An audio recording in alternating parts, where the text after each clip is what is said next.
This story is very old. In a village named Balampur lived a widow. She was quite old, and she had no one in this world except her young son Devadatta, whom his mother and the villagers affectionately called Deva. He didn't do any work but wandered around all day. His mother Manjari worked in people's homes or in their fields. Whatever she earned, she first fed her son and then ate herself.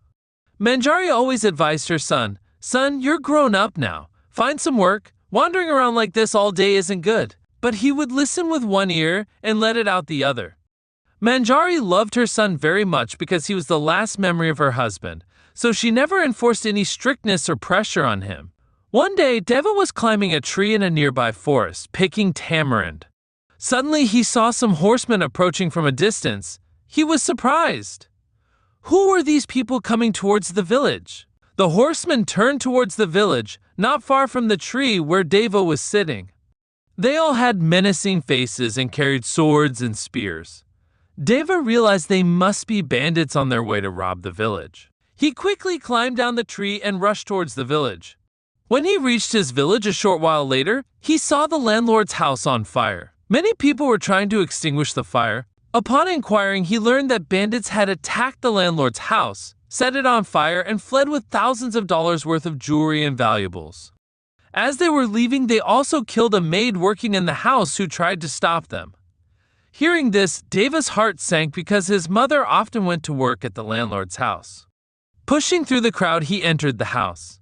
An eerie silence filled the house. People stood in fear, some crying and some consoling. Making his way through the crowd, he reached a room where he saw his mother lying on the floor, covered in blood.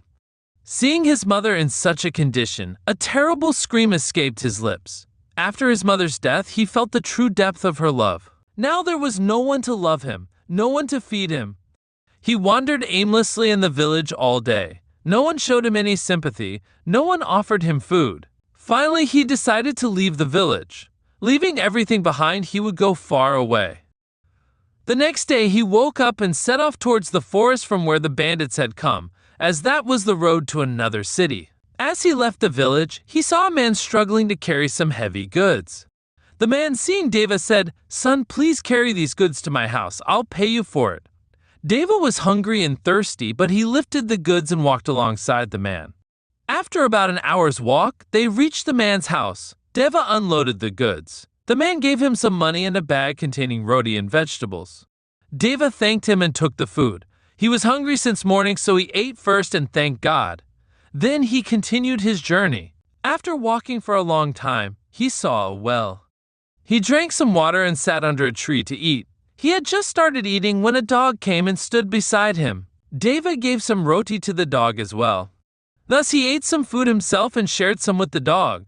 When he started to move on, he saw the dog following him. Now, the dog had become his companion. After about an hour of walking, Deva saw some bushes in the forest.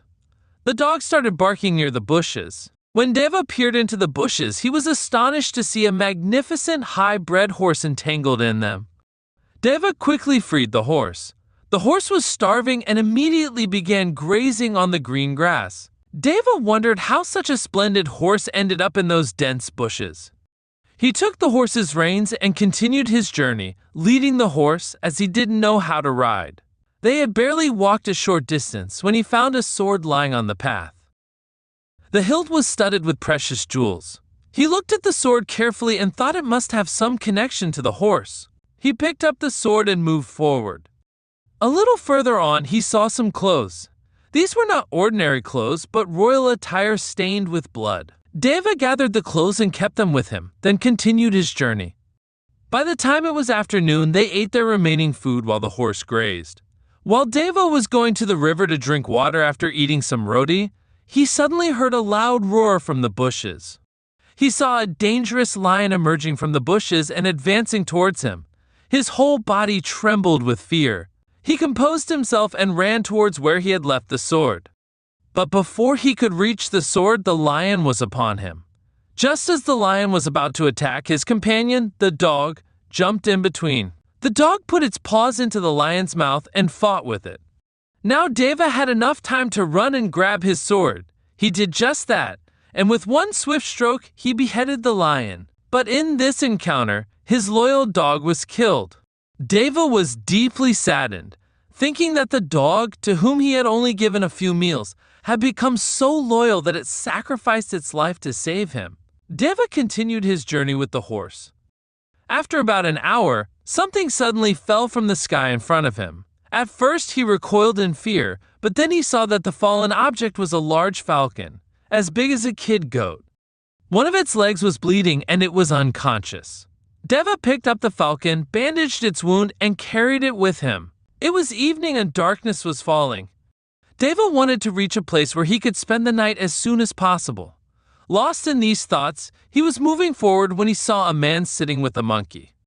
Deva stopped. The man was old and frail, holding the monkey's leash. Deva realized he must be a street performer. Seeing him sitting alone, Deva approached him and asked, "Baba, why are you sitting here alone in the dark?" The performer looked up at Deva and said softly, "Son, I suddenly had a sharp pain in my chest, so I sat down here." Deva asked, "Baba, where is your house?" "Let me take you home." The old man said, "No, son, don't trouble yourself. I'll manage." Deva said, "Baba, don't worry. I'll drop you home." Saying this, he helped the old man to his feet, and they slowly walked towards the old man's house. After walking a short distance, they reached a hut. The horse and the falcon were still with Deva, and the monkey followed behind at the old man's signal. Deva took the old man inside and laid him on a cot. "Have you experienced this pain before?" "Yes, son, 2 or 3 times before." Deva asked, "Baba, did you take any medicine for it?" The old man said, "Yes, son. There's a herbalist sahib here who gave me some pills. They gave me a lot of relief, but now I've run out of them. Baba, tell me his name and address." "I'll go and get the medicine from him right away." The old performer gave herbalist's name and address. Deva put the falcon aside, tied the horse outside the house, and went to herbalist sahib at the address provided by the old performer. Deva explained the old man's condition to him. Herbalist sahib prepared the medicine and said that the performer needed rest. Deva gave him the little money he had and returned to the old man's house with the medicine. Deva gave the medicine to the old performer and sat beside the cot. The old man felt relieved after taking the medicine. When he tried to get up, Deva stopped him, saying, "Baba, herbalist sahib said you need rest. Tell me what to do. I'll do everything for you." The performer said, "Son, there's not much to do. You must be hungry. I'll make some roti for you." Deva said, "No, Baba, you rest. Tell me, and I'll make the roti." Hearing such words from Deva brought tears to the old performer's eyes. He said, "Okay, son, the cooking supplies are over there." Then the old man's eyes fell on the falcon. He asked Deva, "Son, what is this?" Deva replied, "Baba, I found this falcon injured when I was coming through the forest. It's still unconscious." The old man said, "Bring it here." The performer then asked Deva for a box containing an ointment, which he applied to the falcon's wound and bandaged it. After splashing some water on the falcon's face, it stood up after a while, flapping its wings and looking around. Then Deva quickly made rotis and chutney, and they all ate together. After eating, the old performer said, "Son, I don't know what would have happened to me if you hadn't come today. You saved my life."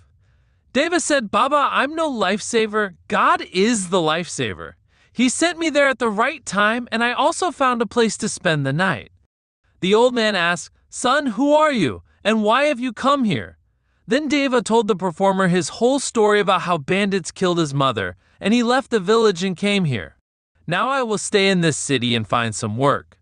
Hearing this, the performer said, "Son, stay with me. I'll teach you the monkey show, and we'll earn together and live well." Deva said, "Okay, Baba, I'll stay with you." Then Deva said, "Baba, when I was passing through the forest, I found a magnificent horse and a very fine sword. The horse is tied outside your hut, and the sword is on its back.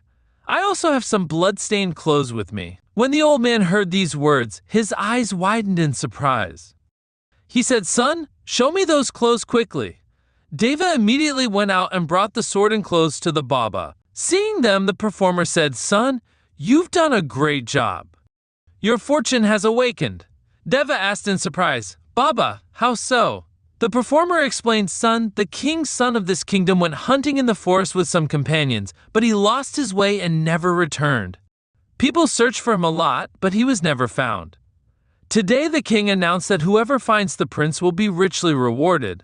I think this horse, sword, and clothes belong to the prince. I suspect the lion you killed must have killed the prince, and the horse got tangled in the bushes. Tomorrow morning, you should present all these things before the king and tell him everything truthfully. Hearing this, Deva was both happy and scared, wondering what questions the king might ask him. The next morning, Deva went to the king's court with the horse, sword, and clothes. When the king was informed that an old man had brought some news about the prince, he rushed to them. He recognized the prince's horse, sword, and clothes. The king said, "These are all the prince's belongings." Then he asked the old performer, "Performer, where did you find these things?" The performer said, "Your Majesty, I didn't find these things, but this young man did." Then the king asked Deva, "Son, where did you find these things?" Then Deva told him about all the events that happened in the forest, how he found the horse in the bushes, the sword, and how he beheaded a lion with the sword. Then, as night fell, he came to this old performer's house. Then the king immediately prepared his general and, taking a detachment of soldiers, went to the place in the forest where Deva had found the sword and horse. Deva accompanied them. A short distance away, they found the headless carcass of the lion, which was still lying there. The dead dog was also there. Now the king was convinced that the young man was telling the truth. Then all the soldiers started searching for the prince.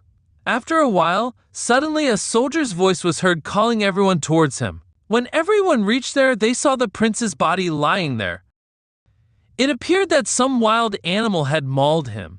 Seeing his young son's body, the king wept uncontrollably. The soldiers wrapped the body in cloth and left for the palace. When the prince's body reached the palace, the news of his death spread like wildfire throughout the city. The whole city was plunged into grief. When the queen saw her young son's body in the palace, she was so shocked that she fainted from crying and didn't regain consciousness. Meanwhile, the entire city's population had gathered outside the royal palace. Everyone was crying and everyone was talking about this incident. All the markets in the city were closed, all business stopped. Everyone was worried seeing the condition of the king and queen. Several herbalists were assigned to care for the unconscious queen. When Deva saw all this, he started crying and thought that if he hadn't brought this news to the palace, all this wouldn't have happened. Later, as evening fell, the old man asked Deva what had happened.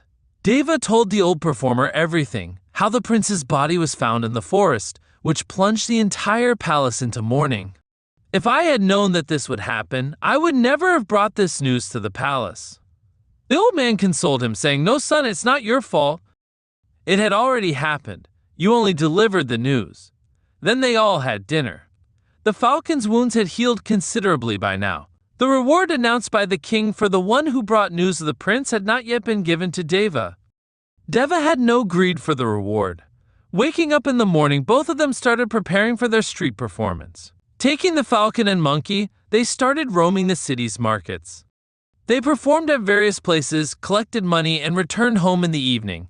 This became their daily routine. They would leave in the morning, perform at different places, earn whatever they could, and buy food for themselves in the evening. The old performer had also taught the falcon some tricks, like grabbing an object in its talons, flying high in the air, and returning to the ground. Because of this, their show had become famous throughout the city, as more people started coming to see the falcon's performance. Now their earnings also increased. Baba also taught Deva tightrope walking and other tricks. Baba often said, "Come on, son, let's go to the palace and see if the queen has regained consciousness." But Deva refused to go to the palace. He didn't crave a reward anyway, but since the king had made an announcement, he should be given the reward. However, there was chaos everywhere in the palace. In such a situation, how would the king remember whom to reward? Thus, about 2 months passed while living with Baba and performing street shows. Now, Deva mostly performed the monkey and falcon show, and he would make the old performer sit aside. One day, when they were returning after a performance, Baba had severe chest pain. Seeing this, Deva became worried and said, "Baba, don't worry. I'll get medicine from herbalist Sahib right away." But Baba stopped him and said, "Son, my time has come. Don't leave me in this condition." Deva said, "No, Baba, I'll just go and come back. I won't let you die like this." The old man said, "No, son, no herbalist or medicine can save me now. This hut is yours now. Work hard and honestly. I have nothing to give you but my blessings. Take care of my animals. I'm now going on my final journey." Deva said, "No, Baba, no." Before he could finish, the old man's soul departed. Deva hugged the old performer's body and wept loudly. Even the speechless animals shed tears for their master's death for a while. In the morning, with the help of neighbors, Deva performed the last rites of the old performer. For 2 days, he didn't go to work. On the third day, he took the falcon and monkey with him and went out to perform. Thus, a new phase of his life began. He performed the falcon and monkey show alone, earned money, and made a living. One day, he was returning to the city after a performance when some people came to make an announcement from the king. They announced that the queen's health had deteriorated significantly after hearing the news of the prince's death. Vaids and herbalists had treated her, but to no avail. Now, it was announced that whoever brings the Kundan booty from the poisonous mountain will be richly rewarded by the king, as only that herb could cure the queen. When Deva heard this announcement, compassion for the queen arose in his heart. He thought that the queen was in this condition because of him. If I hadn't taken that ominous news to the palace, the queen wouldn't have fainted from grief. Then he wondered what this Kundan booty was and where this poisonous mountain was located. An old man named Purushottam Das lived near Deva's hut. He was about 80 years old and had traveled to all parts of his kingdom. In his youth, he was a brave soldier in the army and was now living a peaceful life. Deva sometimes went to him and he would tell Deva stories of his life. Deva thought he should consult Uncle Purushottam about this. Deva went to his hut and explained the reason for his visit. Purushottam Das told him that the poisonous mountain was across the stormy river. The current of the stormy river was so swift that it could not be crossed by swimming or by boat. And that mountain was home to various venomous creatures like snakes and scorpions. Even if someone reached there, it would be very difficult to escape these poisonous creatures. Small golden-colored flowers grew on those mountains, and those flowers were called Kundan booty. With the help of that herb, any kind of unconsciousness could be cured in a short time. Obtaining it was like putting one's life on the line. "Uncle, in which direction is this mountain?" The old man replied, "Son, the mountain is in the south of our kingdom. It's a full day's journey from here. When you reach the stormy river, the poisonous mountain is right next to it, meaning the poisonous mountain is on the other side of the stormy river." "Son, are you thinking of going there?" "Yes, Baba, because the queen fainted because of me." Saying this, he returned to his hut and began thinking about how to cross the stormy river. That night, Deva couldn't sleep. He stayed awake all night, thinking of ways to reach the poisonous mountain. Then, getting up early the next morning, he first went to a blacksmith. He thought that if a strong iron wire could be made and tied from the mountain to the river, he could reach the mountain with the help of the wire and return the same way, as the old Baba had taught him the skill of walking and sliding on a wire. Thinking about this, he went to the blacksmith and said, "Uncle, I need a strong iron wire, so strong that it won't break even if I hang from it, and the wire shouldn't be too heavy." The blacksmith said, "Yes, such a wire can be made. It's not difficult." Deva said, "I need at least 200 yards of wire." The blacksmith said, "Okay, I can make such a wire for you, but it will cost more." "Uncle, if I could get this wire tomorrow itself, that would be great. And don't worry about the money." The blacksmith said, "Okay, I'll prepare the wire, but you'll have to pay me 10 silver coins in return." Deva said, "Okay, I'll come and take the iron wire from you tomorrow evening. I also need an iron bar." For now, he gave the blacksmith the few dollars he had. After this, Deva went straight to the royal palace. He sent a message through the guard that he was going to the poisonous mountain to fetch the Kundan booty. Hearing this, the king summoned him. The king recognized Deva immediately and said, "Son, you brought me news of my son, and I didn't even reward you for it. I forgot because of my son's death and the queen's illness. Forgive me." Saying this, the king's eyes filled with tears. Deva said, "Maharaj, I didn't do anything great. It was a coincidence that I found those things and I brought them to you.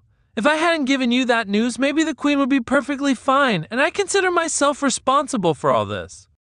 That's why I want to bring the Kundan booty and cure the queen." The king was surprised and said, "Son, going to the poisonous mountain is like going into the jaws of death, so put that thought out of your mind." But Deva insisted, "Your Majesty, I have a plan to bring the Kundan booty from there." The king said, "Okay, tell me how I can help you." Deva said, "I don't need anything, just 10 silver coins."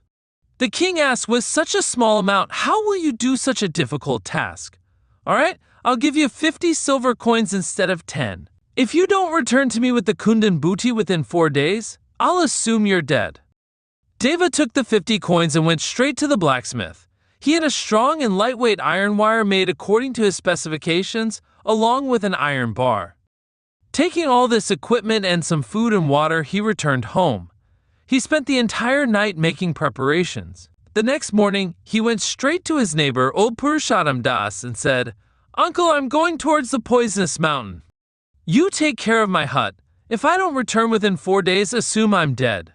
Old Purushottam said, "Son, don't worry. I have faith that you will accomplish this. I'll pray to God for you." Thus, taking the old man's blessings, Deva took the monkey and falcon with him and set off on his journey.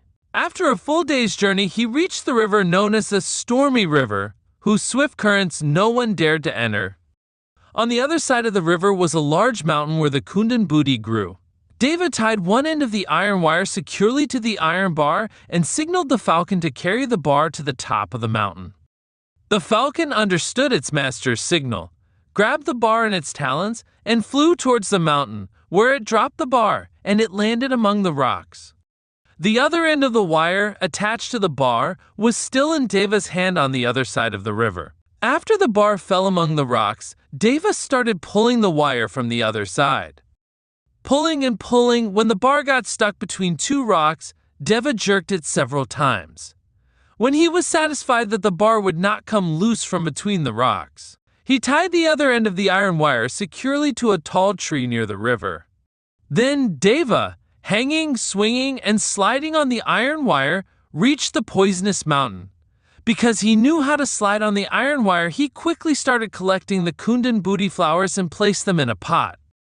Avoiding venomous creatures like scorpions and snakes, he carefully returned down the mountain with the help of the iron wire, where the monkey and falcon were waiting for him. Then they began their return journey. After walking for a while, he felt thirsty and saw a waterfall ahead. Then Deva saw a man drinking water from the waterfall. Deva was surprised to see this man in such a desolate place. Deva was curious and secretly followed the man. Soon the man entered a dark cave where very little could be seen.